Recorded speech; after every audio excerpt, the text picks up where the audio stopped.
ঈদ আসতে আর খুব বেশি দেরি নেই। ঢাকা শহরের মার্কেটগুলোতে এখন উপচে পড়া ভিড়। নতুন জামা, নতুন জুতা, নতুন পাঞ্জাবি, সবাই নিজের ঈদ শপিং নিয়ে ব্যস্ত।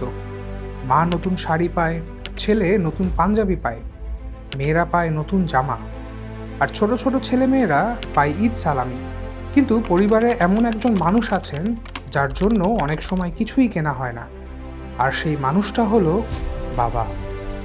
আর সবচেয়ে অদ্ভুত বিষয়টা কি জানেন? বাবারা নিজেরা কখনো এটা নিয়ে খুব বেশি চিন্তিত থাকেন না। ছোটবেলায় আমরা ঈদকে খুব সহজভাবে দেখতাম। ঈদ মানেই ছিল নতুন জামা, সকালে নামাজ, তারপর সালামি, আর সারাদিন ঘুরে বেড়ানো। আমরা কখনো ভাবতাম না এই ঈদের আনন্দটা আসলে কোত্থেকে আসে।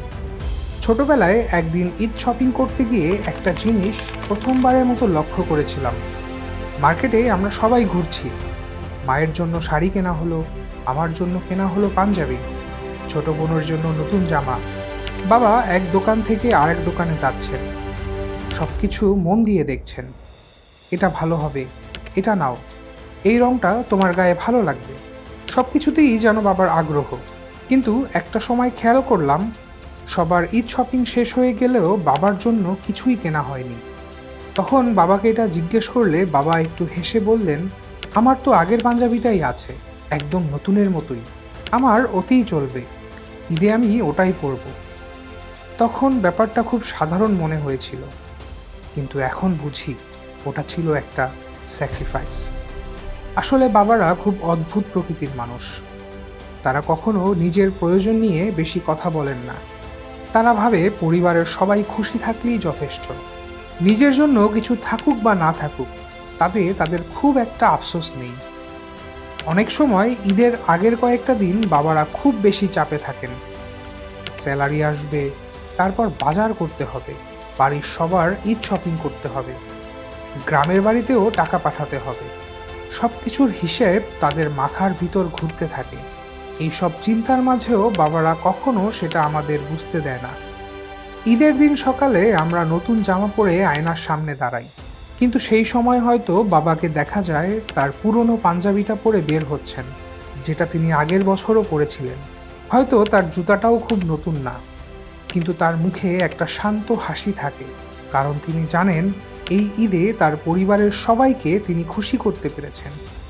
বড় হবার পর একটা জিনিস বুঝতে পারলাম, ঈদের সবচেয়ে দামি জিনিসটা নতুন জামা না, ঈদের সবচেয়ে দামি জিনিসটা হলো একজন বাবার স্যাক্রিফাইস। আমরা ছোটবেলায় ভাবতাম ঈদ আমাদের জন্য, কিন্তু আসলে ঈদ বাবাদের জন্য একটা দায়িত্ব। তারা চায় এই একটা দিন যেন তাদের পরিবারের সবাইকে নিয়ে ভালো থাকতে পারেন, সবাইকে নিয়ে খুশি থাকতে পারেন।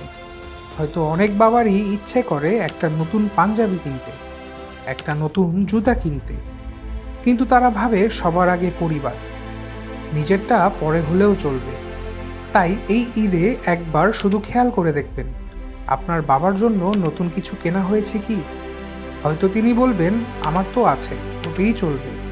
অনেক সময় ঈদে সবচেয়ে নতুন কাপড়টা থাকে না বাবার, কিন্তু সবচেয়ে বড় আনন্দটা থাকে তার মুখেই।